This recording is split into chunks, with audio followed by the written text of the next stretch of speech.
Tout s'explique. Épisode 1. Le dossier de diagnostic technique.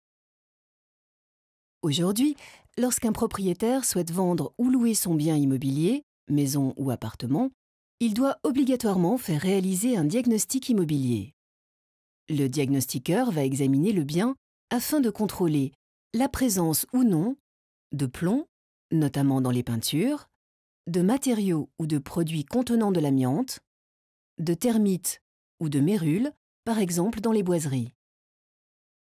L'état des installations intérieures de gaz et d'électricité, sa situation au regard des risques naturels et technologiques, par exemple s'il est situé dans une zone inondable, et enfin sa performance énergétique, c'est-à-dire la quantité d'énergie qu'il consomme.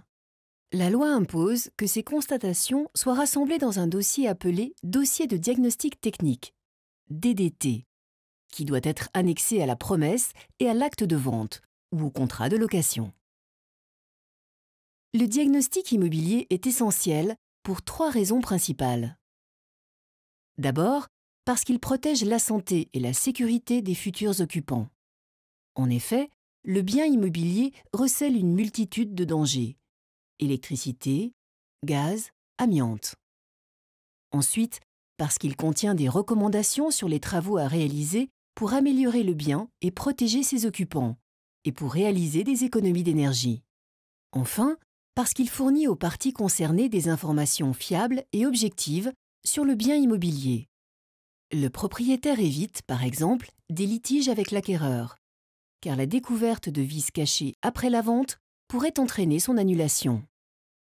L'acquéreur ou le locataire est rassuré, car il achète ou loue en toute connaissance de cause. L'agent immobilier peut mieux vendre ou louer le bien, car il connaît ses qualités et ses défauts, et il peut ainsi en informer ses clients. Le notaire, quant à lui, réalise une transaction sécurisée d'un point de vue juridique. Pour toutes ces raisons, il est important de faire appel à un diagnostiqueur formé, avec des connaissances solides dans les domaines du bâtiment et de la réglementation, certifié, preuve qu'il est agréé pour réaliser des diagnostics, et assuré pour, en cas d'erreur dans le diagnostic, être indemnisé. La transaction et la location d'un bien immobilier sont souvent motivées par un sentiment affectif fort, car elles correspondent à des étapes importantes de la vie. Le diagnostic immobilier, dont le rôle est d'apporter une sécurité supplémentaire à la transaction, doit donc être considéré avec la plus grande attention.